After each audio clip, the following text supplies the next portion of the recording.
PC Kandabusu the second. May the Almighty God reward them for their loyal service to our great nation, and may their souls and the souls of all the faithful departed through the mercy of God rest in perfect peace. Amen. Let's sit down, please.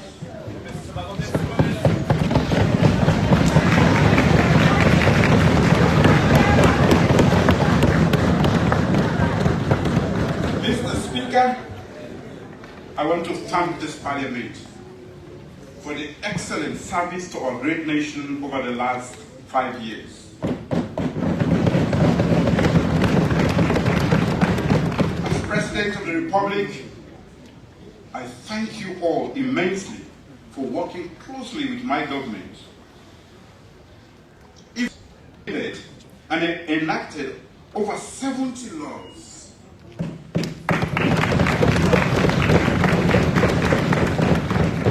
This is as commendable. I'm truly humbled and awed of this magnificent institution that is the cornerstone of our democracy. As the heartbeat of our nation, Parliament embodies the values and aspirations of our people, ensuring that their voices are heard and their interests are represented. It is a testament to the enduring spirit of democracy that we gather here today in this noble house, charged with the solemn duty of overseeing the actions of the executive and delivering on the dividends of democracy to our fellow citizens. Though knowing the pivotal role of Parliament in upholding the tenets of democracy and ensuring good governance prevails. In my experience, working with Parliament has been a defining moment in my career, especially this Parliament.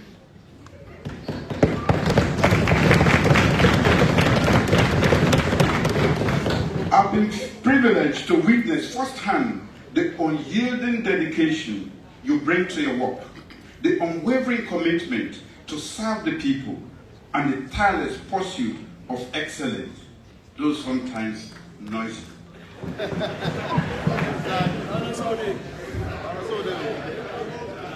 Through your leadership, our legislative dreams have been brought to fruition. For that, I am eternally grateful.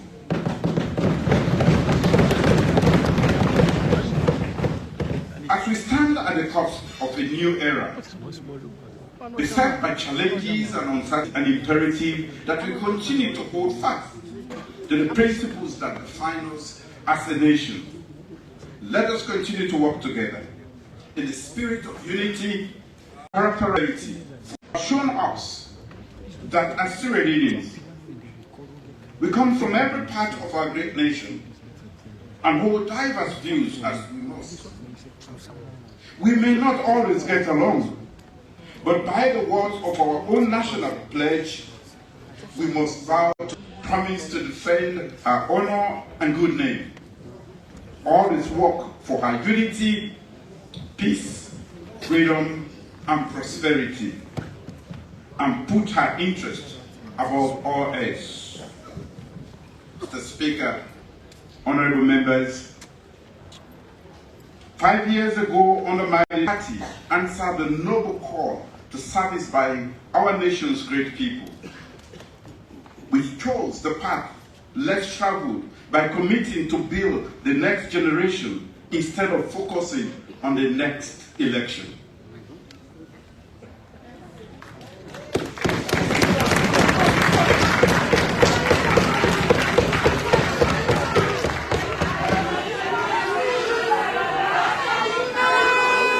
If you will recall, at the start of this SNPP administration 5 years ago, I pledged to lead a government that would work tirelessly to improve the lives of our fellow citizens. We implement from our nation's human capital and physical infrastructure. Since then, we have done exactly what we said we would.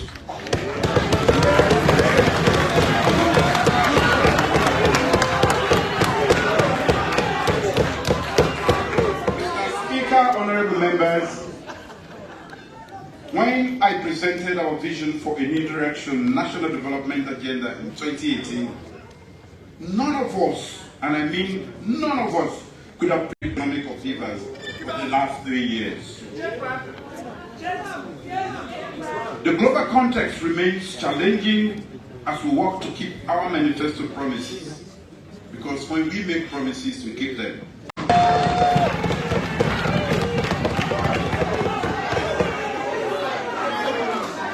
Like many other countries, Sierra Leone has been hit by the negative impact of COVID-19 pandemic and the inflationary effect of the Ukraine-Russia conflict. My government also inherited a dire national economic situation in 2018.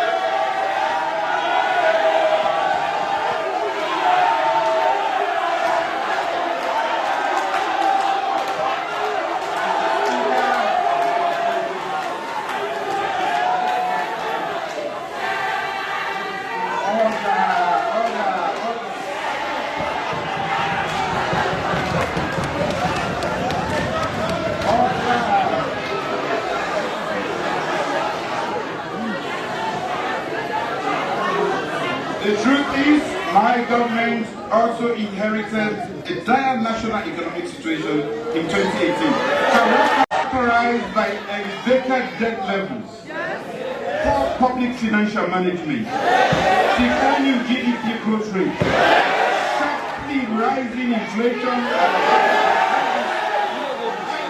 corruption. From the beginning, we emphasized the urgency of implementing wide sweeping changes to put the country on a new path, positive trajectory.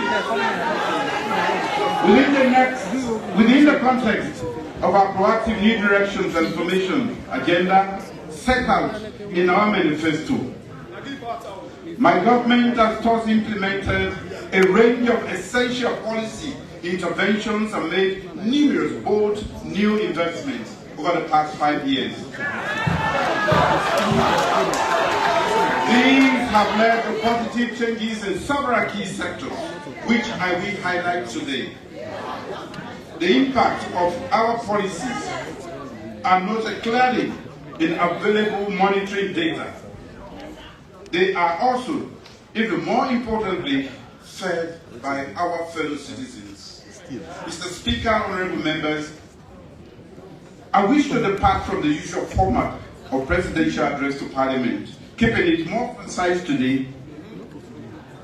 I will concentrate on human capital development as the driver for socio-economic growth, highlighting the achievements in key sectors, including education, health, agriculture,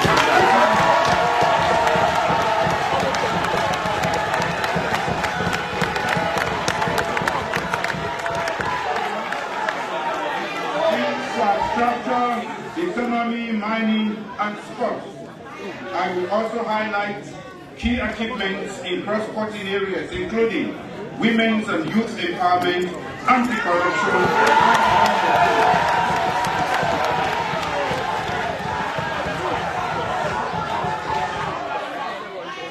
I am also mindful of the profound importance of human capital development in our quest for sustainable socio-economic transformation.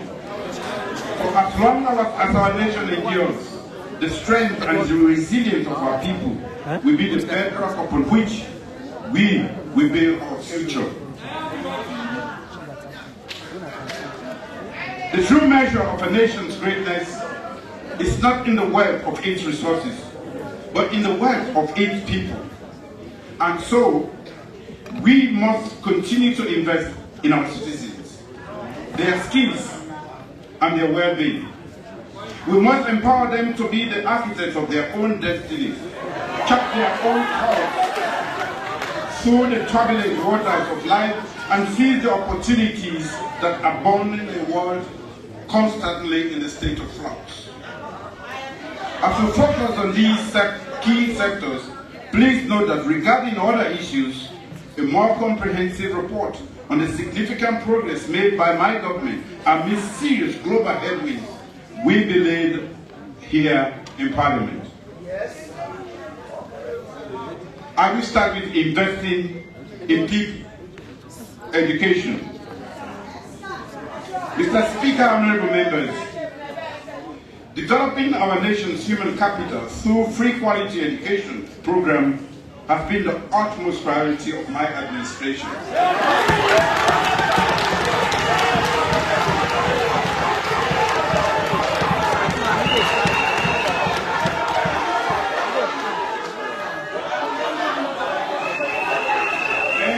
In the words of the former president of Malawi, Dr. Julius, the seeds of success in any nation on earth are best planted in women and children.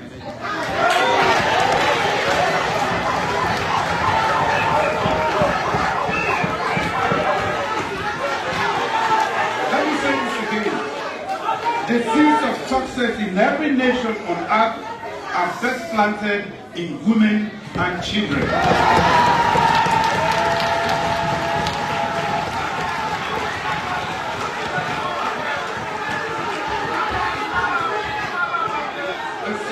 Development and success of Sierra Leone depends on the seeds of education we plant in our children now. In the past 5 years, my government has invested heavily in our young and dynamic population as we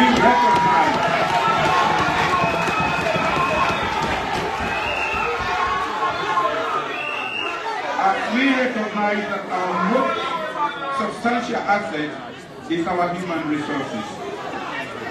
Amid the unprecedented global headwinds causing economic disruption since 2020, our investment in education increased from under 15% in 2018 to 22% of our annual budgetary allocation.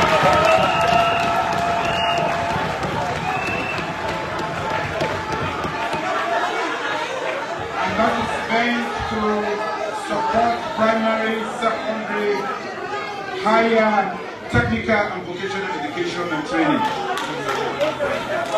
Mr. Speaker, honorable members, it is deeply satisfying and encouraging to witness firsthand the positive impact of our free quality education initiative on citizens. Permit me to recount the testimonies that have stayed with me of a dynamic young girl called Aminata Litombo from Konya village, Bakakido.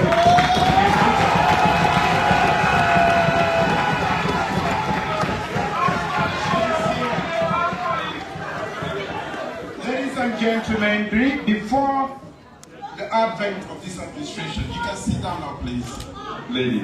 Before the advent of the free quality education, courtesy of the Sierra Leone People's Party,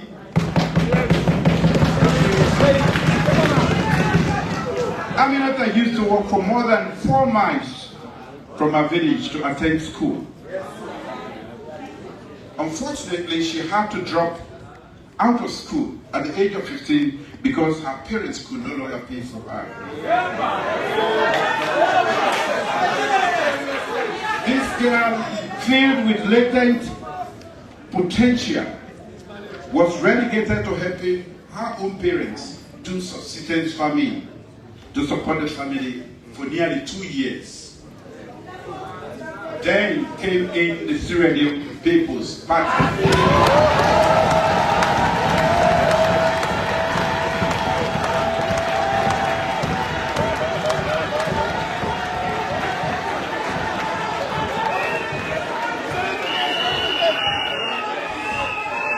Fortunately for her passion,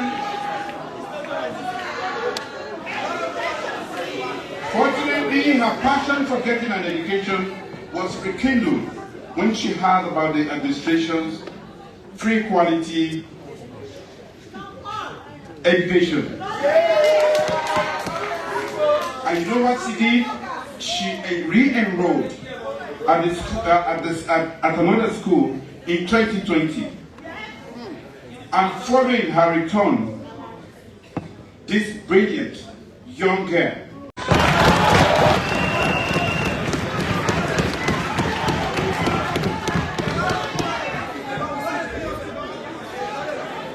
because of her outstanding performance and because we recognize performance, my government selected her among other high-performing school children and youth to participate in the Transforming Education Summit at the United Nations.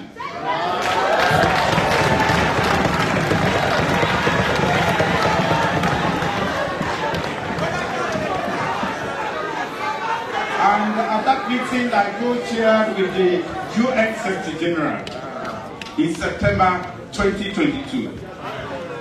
This was our first time traveling out of Fujian district.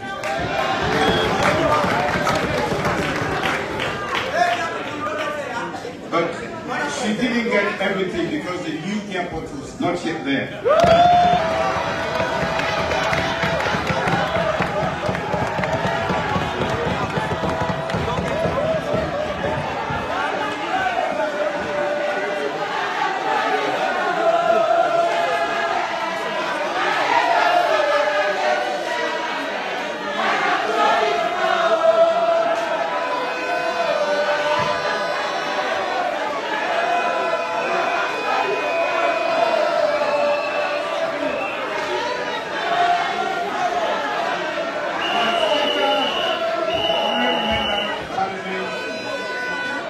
Just imagine what a life-transforming moment it was for Aminata to be among global leaders, policymakers, and fellow youth, rethinking innovative ways to transform education, not only in Sierra Leone, but in the world.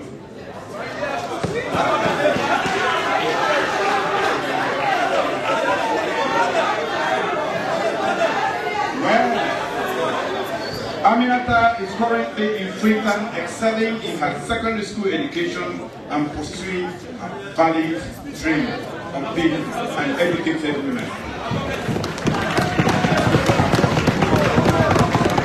Mr. Speaker, honorable members, Aminata's experience is just one example of the success of this government's radical inclusion strategy on the field of education, which has also caught the attention of the international community. The impact and success of Sierra Leone's new transformational education policy have been lauded globally and solidified the nation's position as a champion of education. Our global standing was highlighted when I was unanimously appointed to co-chair the United Nations.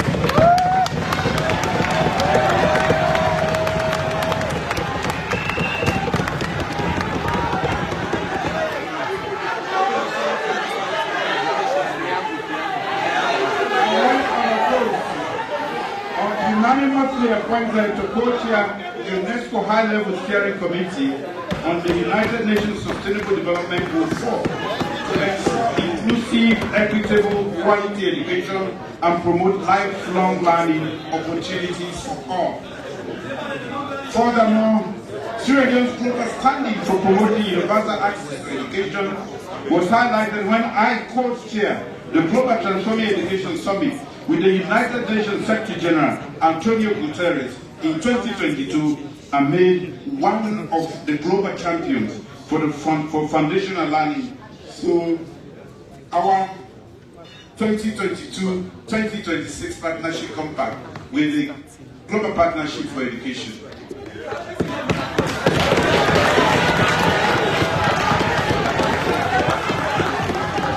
Honorable members of Parliament, I am one of 5 leaders in the world to serve as champions of education.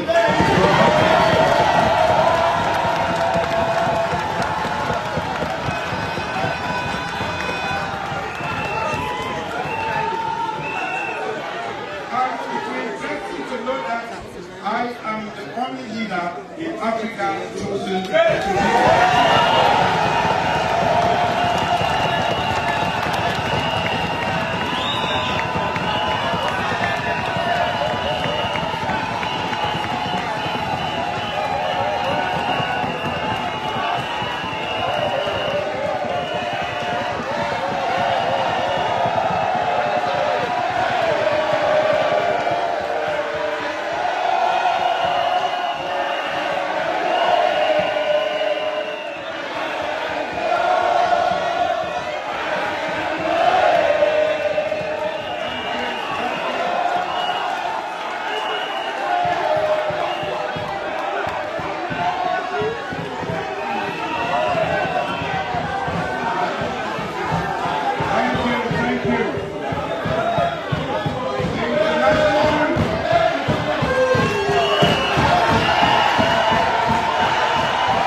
in our beautiful country. But let me assure you, however, that our policy's impact on young people's lives will always be the most important to me and to my government.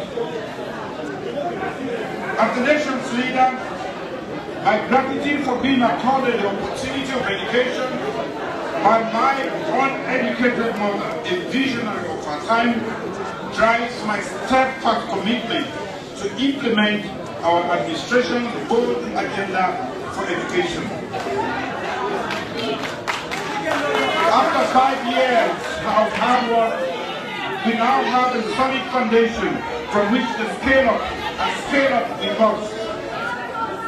In a relatively short time, we have galvanized significant support from partners and judiciously use our domestic resources to increase education funding to 4.1 trillion over the past 5 years.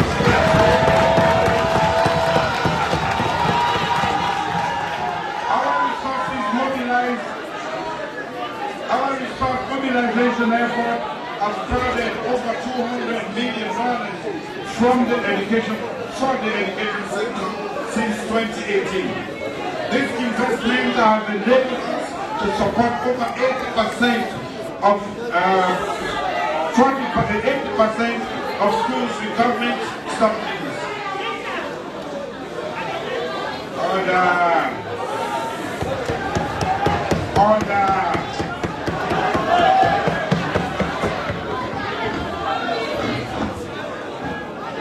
At the same time, we have added around 1 million new learners and recruited over 300 education monitoring officers from 13 officers in 2018.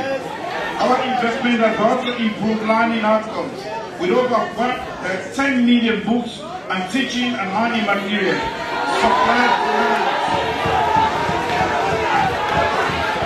Additionally, we have provided school feeding for over 600,000 learners, projected to 800,000 by the extension to the western area. My administration has increased teachers' salaries through the 5 years, including an increase of 10% for junior teachers in 2019. As transportation allowance, a 30% increase, salary increase in 2020 for all teachers, and 45% increase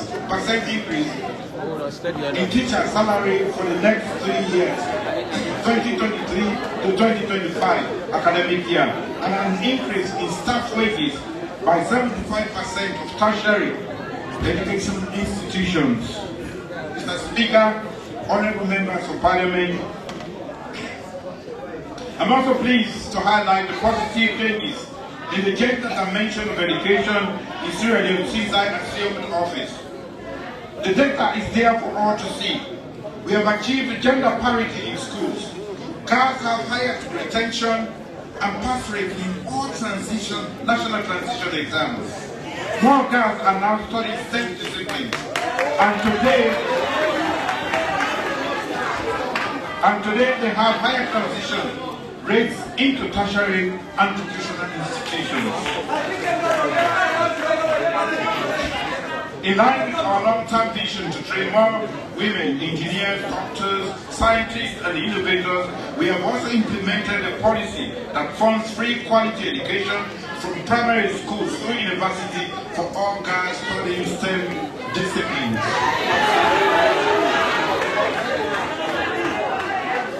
Mr. Speaker, members of Parliament, the Hands of Our Girls campaign champion by the First Lady has contributed to 37%.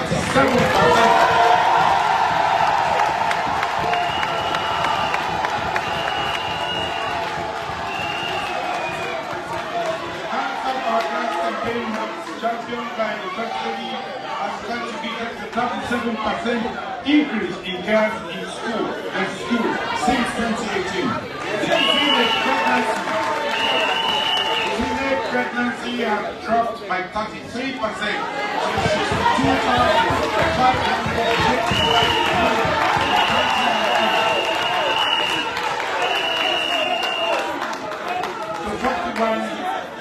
943 in 2022. Early marriage figures have also dropped dramatically because these guys are no longer allowed to give our children the hands of our children in marriage. That's why they left. Children now have the highest rate of guys completing primary school education in the entire West African sub-region. We are and we should be very proud of our girls. They are future leaders of this nation in various fields including medicine, engineering, and politics. They are also among the future mothers of this country. Ensuring they receive the best possible education is a national priority investment. We must continue to do all we can to equip our girls with essential skills to thrive in the 21st century and nurture their potential as we scale up the investment in education of all our children. Mr. Speaker, honorable members, within the new millenniums, involving employment and business creation needs, basic and senior secondary level reforms have been matched with extensive reforms and investment in tertiary and vocational education. An amended Universities Act has removed me and political control over tertiary education and created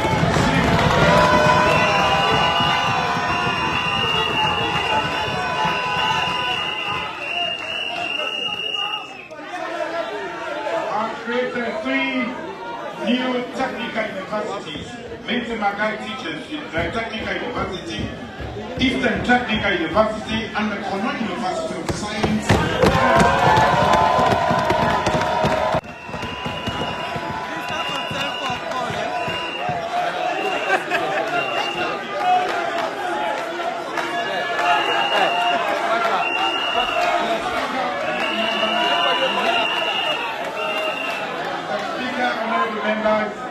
That university, as I speak, is under construction, not a fake promise.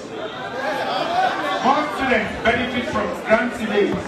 My government launched the Student Loan Scheme for tertiary institutions, a manifesto commitment to opening up more technical and higher education access. Nearly a dozen technical and vocational training centers have been established or rehabilitated and are now operational in all regions of this country. We continue to work with partners to invest heavily in technical skills programs across industry to support industrialization and meet the needs of our growing economy. Modernizing the health care. Mr. Speaker, honorable members, improving the health of this nation is another primary focus of my government's human capital development agenda. It should be no surprise then that our investments in healthcare are unprecedented.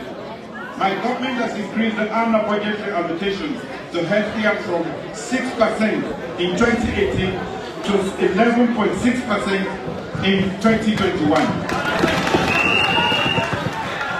We have constructed or rehabilitated 200 more health care facilities, supported specialist training of our doctors in-country, and recruited and trained over 5,000 more PIN-coded staff and an additional 8,700 community health workers recruited, which is a 50% increase since 2018. Additionally, we rolled out the Hospital on Wheels project that serves over 20,000 patients in 12 districts and installed 4 dialysis stations for treating over 700 patients. We introduced cervical cancer training at 8 health facilities. The timely availability of essential drugs has improved by 90%. 3 HPV vaccines have been provided for nearly 200,000 girls, and hundreds of solar refrigerators are now available nationwide for vaccine storage.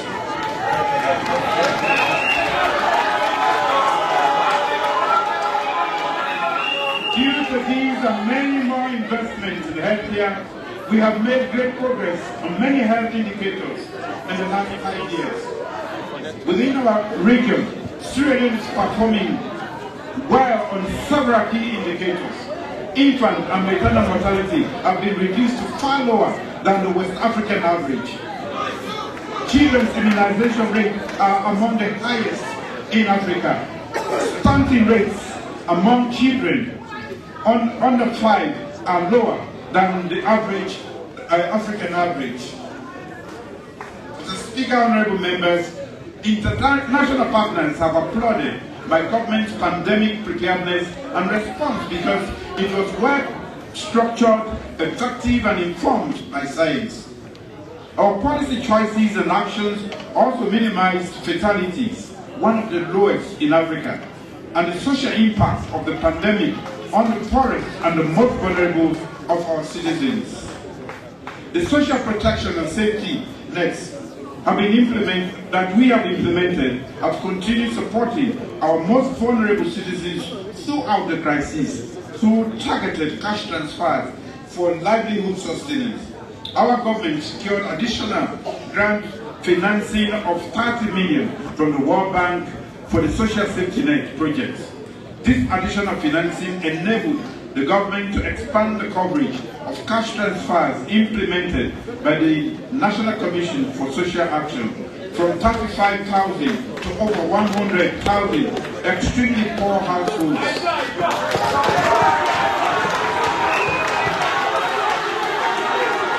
The Social Safety Net project has established the key building blocks for a basic national safety network system in Sierra Leone.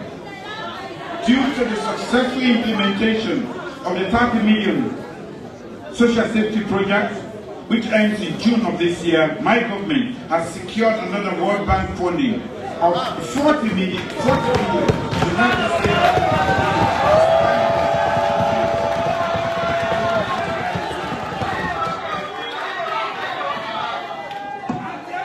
The productive social safety net and youth empowerment project focuses on improving access to social safety nets and income-generating opportunities for youth in urban and rural areas.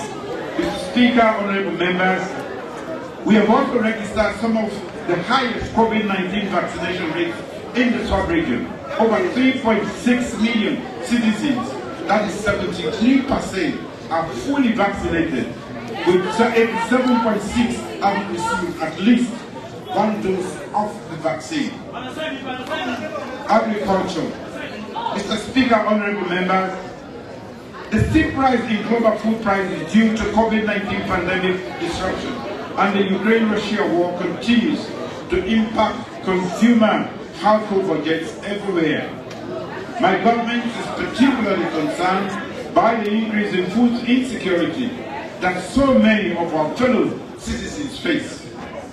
Investing more smartly in agriculture sector thus remains a core priority to address this challenge.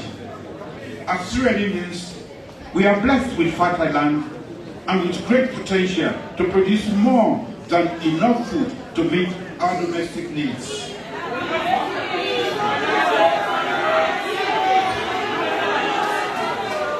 My working visit to Vietnam last year was an eye-opener that provided a vivid example of the challenge and opportunities before us.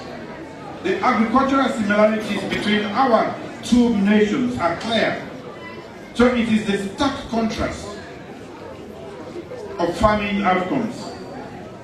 Vietnam and Sierra Leone have more than 5 million hectares of arable land and receive more than 5 months of heavy rainfall. Vietnam uses that to produce 44 million metric tons of rice and is net rice exporter. Here in Sierra Leone, we produce less than 1 million metric tons of rice, and we are net importers, mainly due to our unsustainable small-scale subsistence farming methods. This must change. We must put more seeds into our fertile soil and raise more livestock and poultry. Only by improving our local food production can we cushion the effects of global disruptions in our food prices, ensure food self-sufficiency, and transform our economy. Over the last 5 years, my government has implemented a policy shift in agriculture to drive this change. Using the public-private partnership model, we established a 10 million agriculture credit facility to de-risk and support private sector agricultural investment. We have provided more seeds, fertilizers, pesticides, and other agricultural inputs to over 12,000 farmers annually through the e-voucher system to boost food production. Also, we have established mechanized services, including 15 machine rings, with over 400 tractors and power tillers nationwide. We have also reviewed and revamped the Sierra Leone Agricultural Research Act to address food insecurity.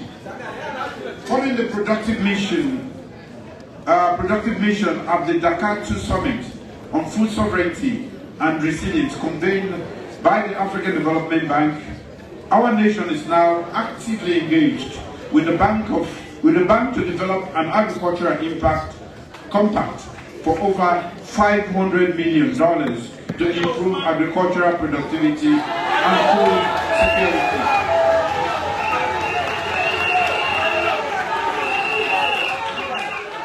Due to this agricultural transformation policy shift and these investments, there is now more private sector activity in rice and value chains.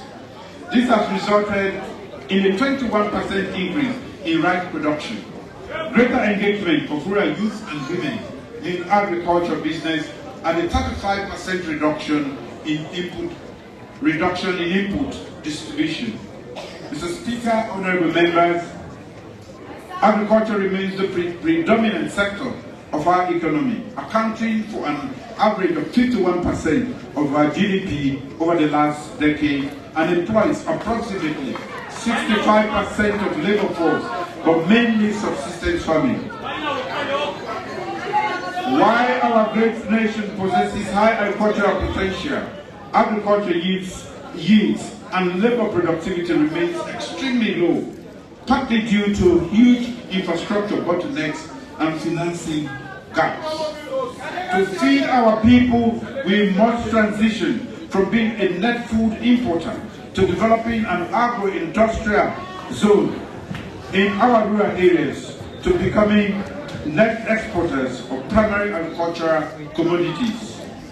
My SLPP administration's future aspiration to take advantage of our nation's soil wealth, grow agriculture as a business in climate-smart ways, and leverage it as a fundamental source of job and wealth creation for national prosperity. This will inspire citizens, especially the youth, to see agriculture as a profitable and sustainable business. Building more resilient and inclusive economy. Mr. Speaker, honorable members, these transformational investments and impactful results since 2018 that I highlighted so far have been significantly enabled by our government's efforts to improve the nation's economy and debt management as soon as we assumed office. Our immediate reforms produced positive outcomes until the COVID-19 pandemic struck.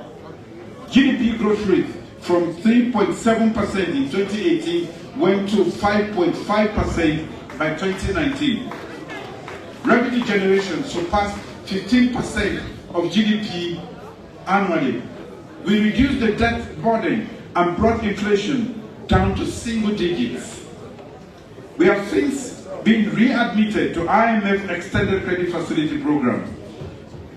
During the APC time, we were excluded.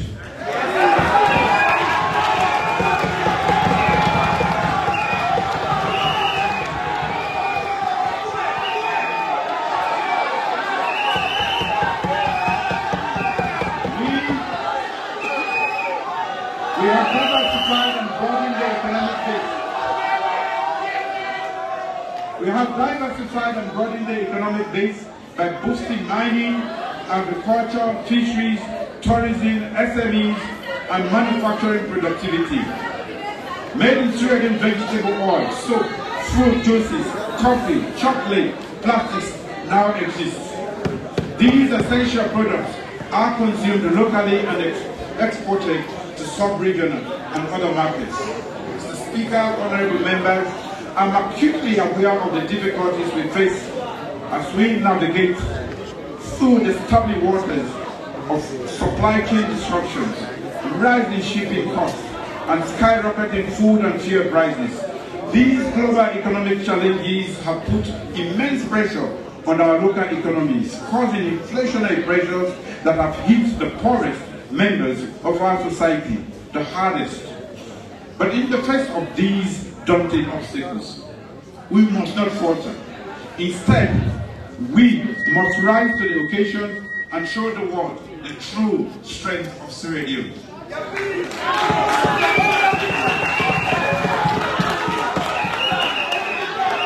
As we stand together in solidarity and resilience, knowing that our perseverance and hard work will ultimately lead us to a brighter future, let us draw the strength from our shared history and culture as we work towards a more prosperous and equitable future for all.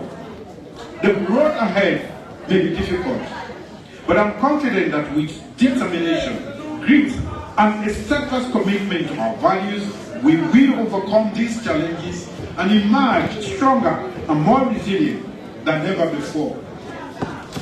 To cushion the impact of these global headwinds, my government's quick action economic response program has been put in place, providing, among other things, one, a special credit facility through the Bank of Sierra Leone with 2 tranches of $50 million United States dollars each during the COVID-19 pandemic to support the importation of essential commodities.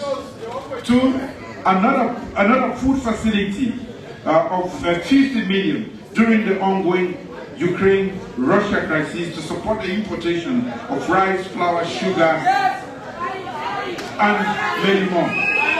3, a $36 million reserve fuel facility for fuel importation.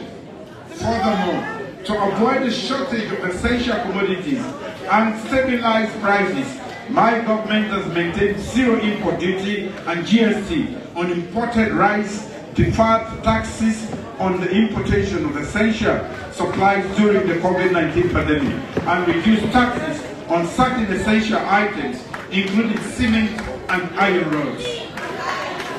Beyond that, we have also prioritized local food and agriculture production, even securing a 1.8 million grant from the ADB under the African Emergency Food Production Facility to support farmers with agriculture inputs.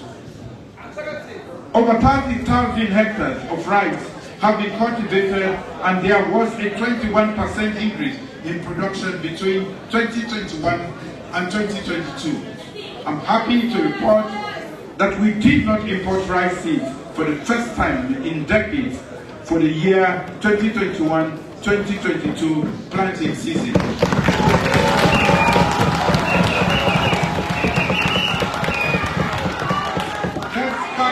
Despite limited development assistance and investment finance inflows due to the continuing global economic downturns, we have maintained strong relationships with our development partners, kept existing businesses, and attracted additional investors, especially in mining, light manufacturing, and the construction sectors.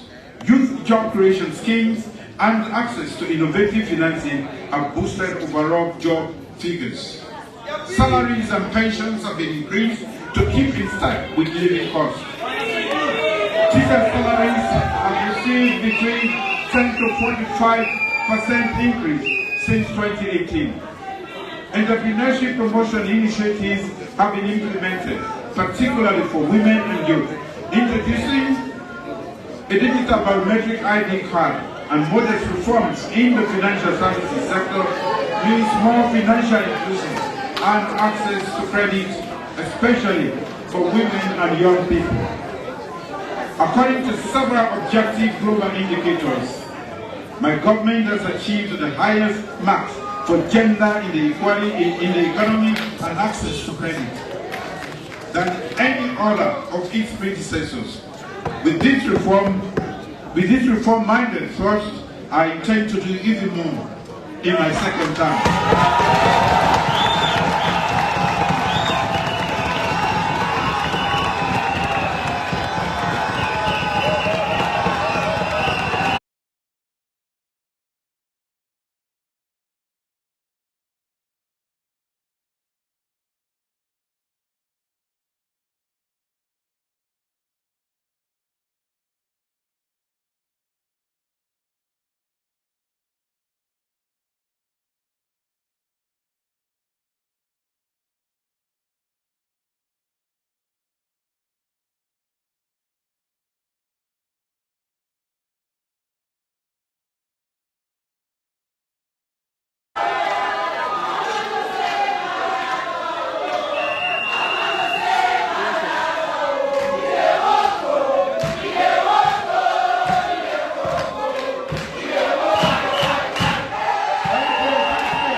I promise more goodies for the second time.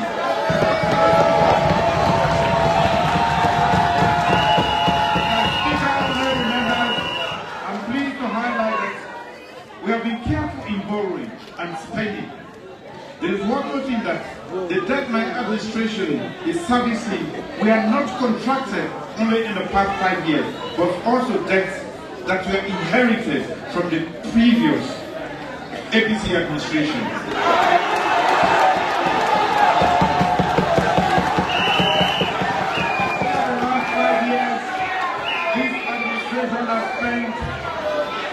Over the last 5 years, this administration has spent money on urgent things to build schools, roads, bridges, to educate our children and train our young people, and to equip them to face a competitive world and develop and strengthen our healthcare system in the face of a deadly pandemic. We have managed public resources judiciously and not overborrowed or spent recklessly as before. Indeed, the evidence of how we have utilized public funds to improve our society is nationwide. Our inclusive New Direction transformation agenda have included every district and province. Mr. Speaker, there is still an enormous task ahead of to build more schools, tertiary institutions, and healthcare facilities, and equip them with modern technology and equipment. There is considerable work to be done to turn our rural areas from zones of economic misery to economic prosperity through agriculture. There is more to do to light up and to power remote villages and to give them access to potable water, among many other things. Mr. Speaker, I will not rest in my effort to build a more inclusive and resilient economy. Tourism. Mr. Speaker, honorable members, my government's decision to prioritize tourism as a key policy for economic diversification, job creation, and growth is yielding dividends. Just last month, Mr. Speaker, the reputable Time magazine, the world's greatest places of 2023, ranked Freetown Peninsula as Africa's new coastal hub and one of the 50 extraordinary destinations to explore.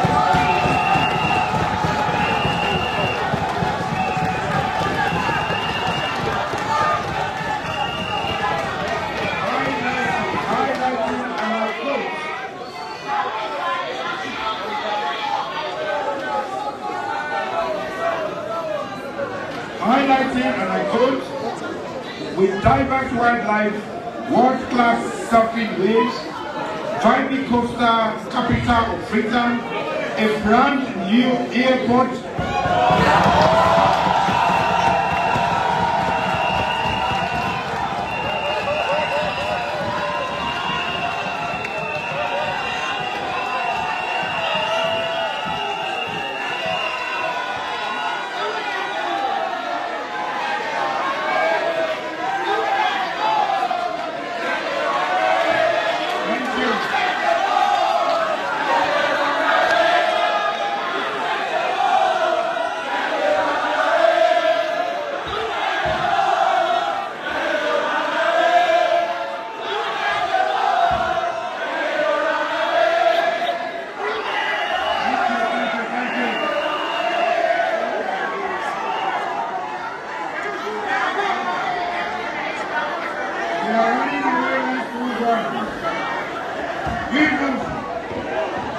Gender equality and women empowerment. Mr. Speaker, honorable members, last year in this August House, I appealed passionately to honorable members who believe in an inclusive and equal future for all Sudanese to vote in favor of the gender equality and women empowerment.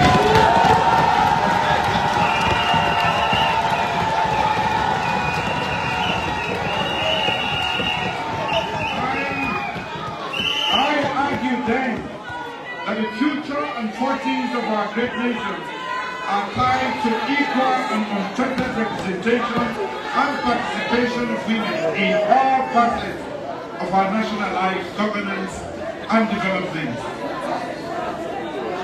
I wholeheartedly thank this Parliament for passing this landmark Dewey Act in November 2024.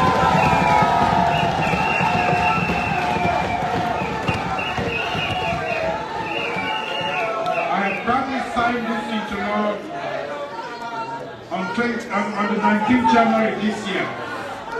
The Dewey Act includes provisions to promote women's participation in politics and decision-making processes.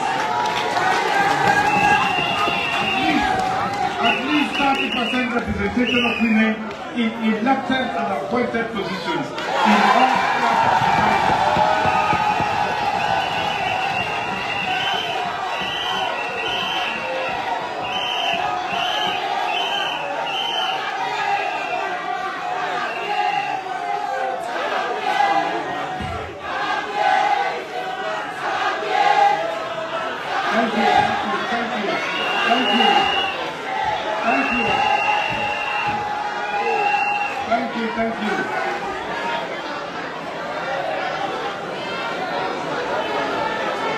Thank you. The Dewey Act also ensures equal pay for equal work, address gender-based violence, and mainstreams gender into national decision-making among many other provisions. My pledge to all women of our great nation is that this administration will fully apply, even exceed and monitor the full implementation of all provisions of the Dewey Act.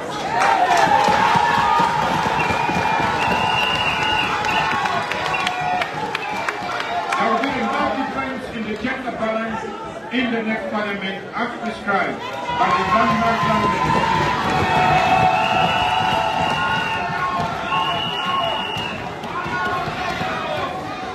Notably, we will have more women members of Parliament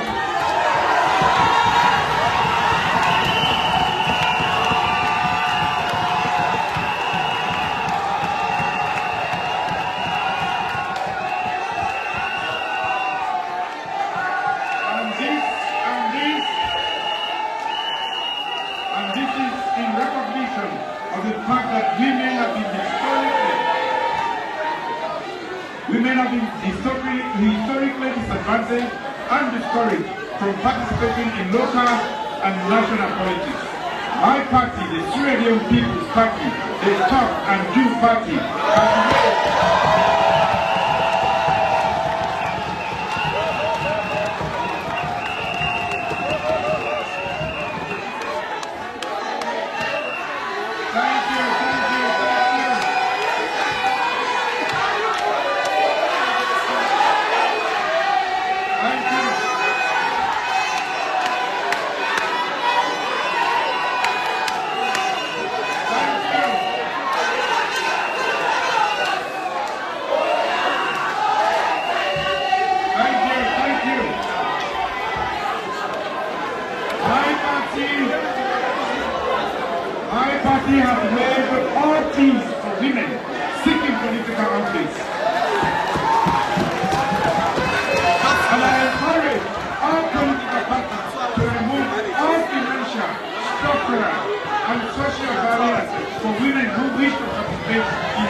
corruption. Mr. Speaker, honorable members of Parliament, our 2018 manifesto identified corruption as an existential threat. With our committed leadership, a comprehensive national anti-corruption strategy, and policy and legislative reforms, every reputable international indicator over the last 5 consecutive years has scored Sierra Leone as outstanding in an effort at controlling corruption.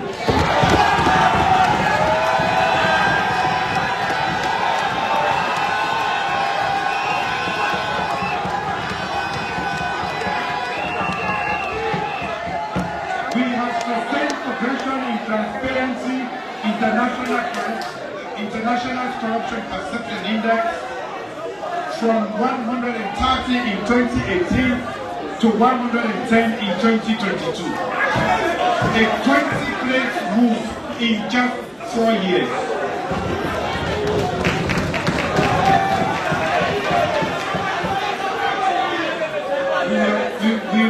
We were consistently going behind during the previous regime.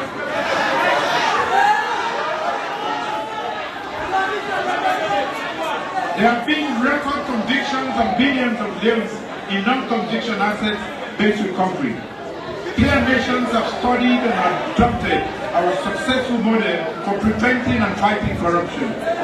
As a result of this notable success, we have been rewarded with eligibility for the compact worth hundreds of millions of the United States dollars.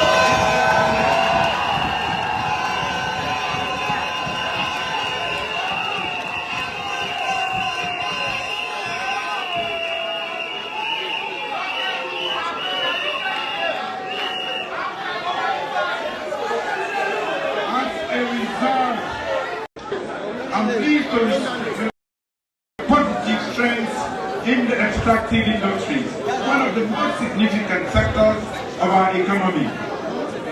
Since 2018, there has been a substantial increase in revenue from mining, and over 6,000 more Sierra have been hired by mining companies. Even at the height of COVID-19 pandemic, we worked with investors to keep things are operational than in 2018. Operating in compliance with our regulations. At the same time, small-scale alluvial mining operators are now as protected as large-scale operators. With the new Mines and Minerals Development Act 2022, many communities in mining areas are also experiencing more direct benefit from the extractive sector today than ever before.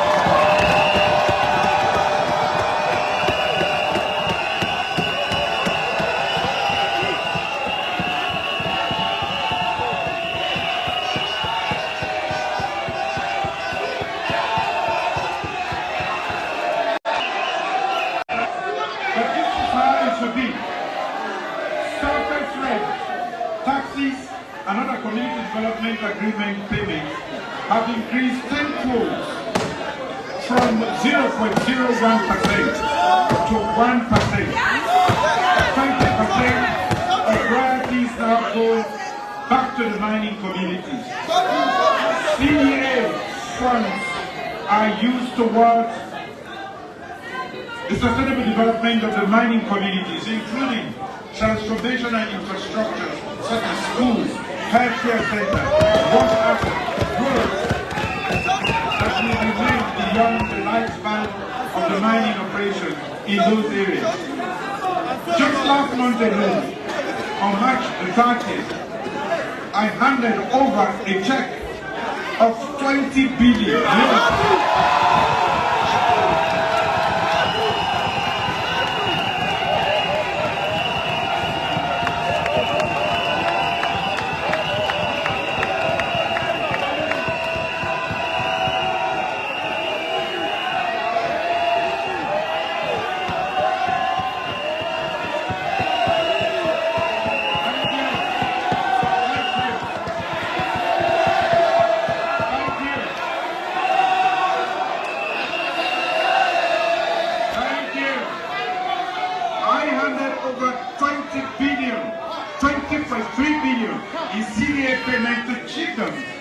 jump on it immediately.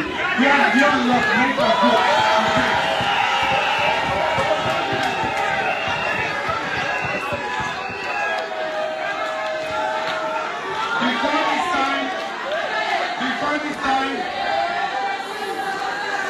Before this time, they have promised 0.01% and they are giving nothing.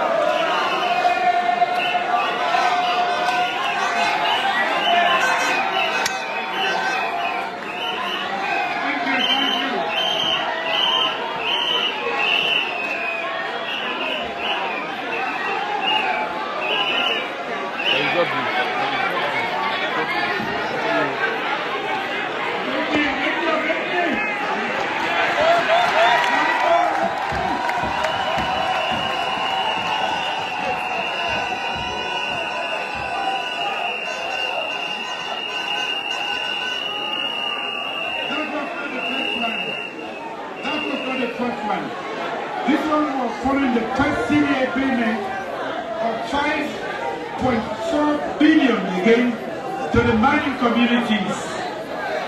It is anticipated that was in Putlaka district.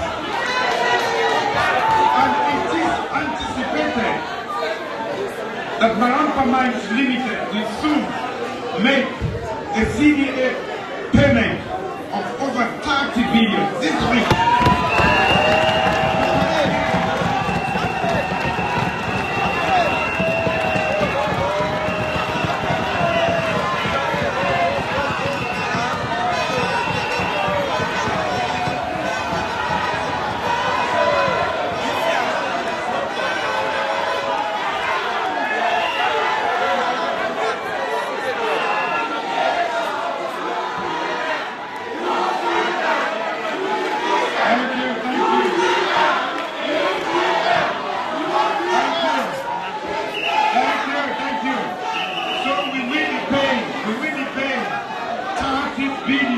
Leone to communities in Putlaka district. Nothing was paid to them. Today, transparency and accountability and governance of the mining sector are also at an all-time high, with 3 of them achieving a reputation score of 87.5% from the Extractive Industries Transparency Initiative. Yes, now I come to the energy sector. Mr. Speaker, honorable members.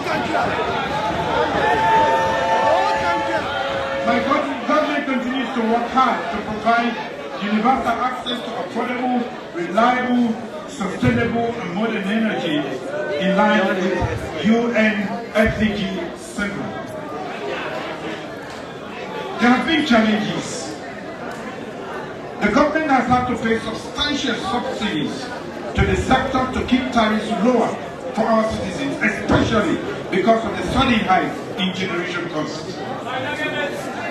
The government provided subsidies to EDSA, EXA, amounting to 508.5 billion euros as of September 2022. And this was to support the purchase and share for car power and payment for imported power under the CNSG arrangements.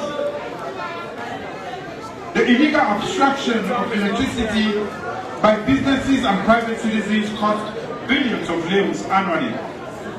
Over the past 5 years, and at great cost to the government, in replacements, there have been over 100 incidents of gutted transformers, damaged cables, and even electricity poles have been set on fire.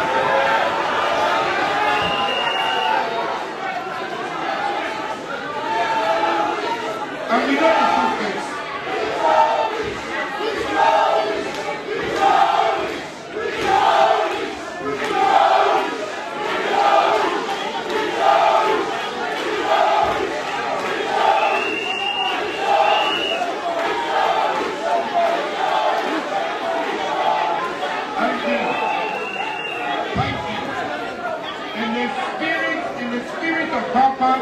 We have replaced and rehabilitated those assets in line with our mission to provide reliable and affordable electricity to Sierra Leone.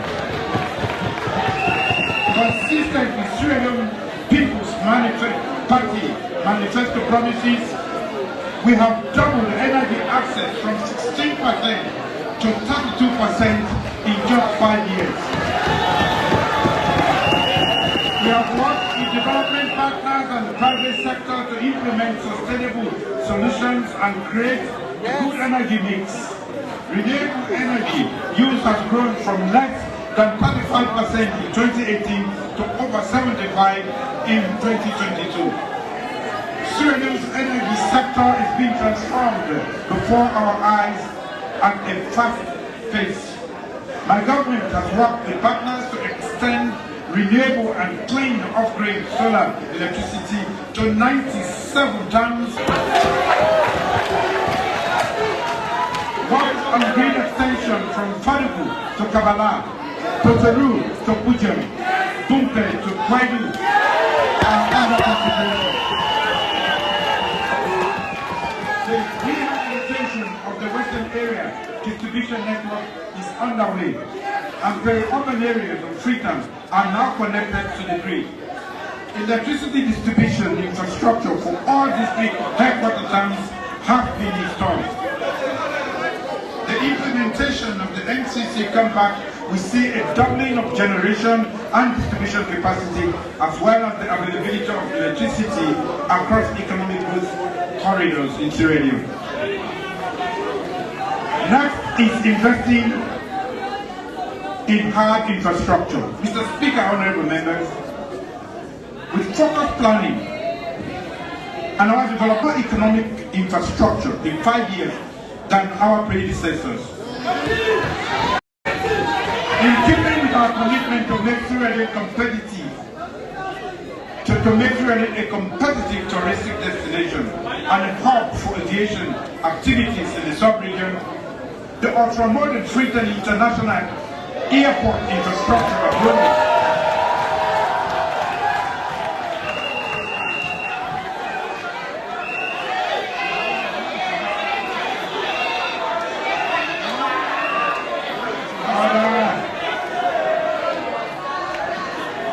ultra-modern Freetown International Airport of Leone, which might be called the Julius Maada International Airport.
It will interest you to know that this was constructed at zero expense to this country, and it's without question the newest and hard infrastructure and architecturally one of the best in the sub-region.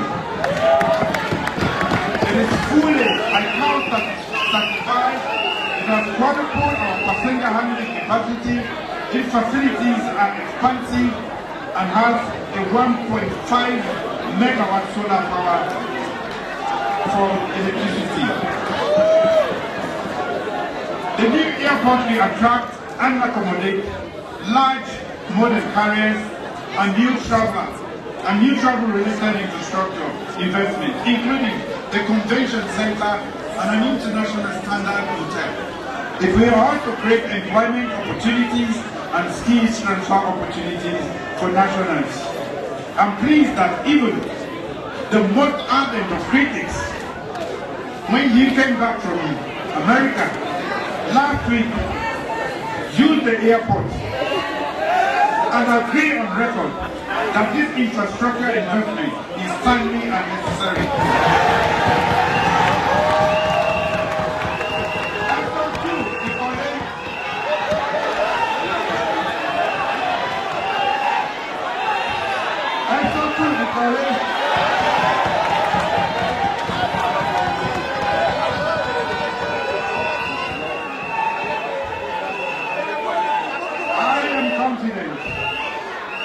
The state-of-the-art Freedom International Airport signals a new era for open skies and economic activities, making Sierra Leone a more attractive destination for tourists and investors.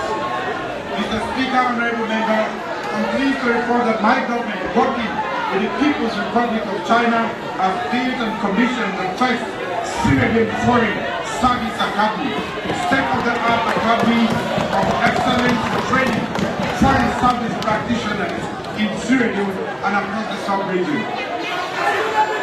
The Foreign Service Academy will enable us to solidify our effort to promote our nation's foreign policy and strengthen cooperation with regional and international partners. Mr. Speaker, honorable members, I'm proud of our work, especially in the road sector. My government, working with partners, has completed the dual carriage highway, 4 lanes, with 3 lined medians from Freetown to Maisiaka. The route between Bo and Banajuma, 46 kilometers, and the Banajuma MRU road, 105 kilometers, and 3 major bridges, a highway from Mayamba Junction to Mayamba and 4 wooden bridges. The Pandemic Island Road, which is 28 kilometers, and the hill station to Region, completed with modern lighting. The Longlitoke Road is nearing completion. The Hillside Bypass Road has been completed and will soon be commissioned. Mr. Speaker, honorable members, we have expanded or undertaking regraveling road works and covered bridges in 1,800 kilometers of roads across the country, opening up remote communities and productive agricultural areas. More farmers can now bring their goods to the market, giving citizens easy access to public services. Given unpredictable spikes in the cost of petroleum products and because of the downstream petroleum value chain creates thousands of jobs, my government has commissioned storage tanks. Assumed office in 2018, we have completed several virtually abandoned multi-million public building projects and constructed new ones. These include the Anti-Corruption Commission headquarters building. If you're not highly rated for your anti-corruption moves, you cannot complete or finish the anti-corruption building because you don't want it to work. The National Committee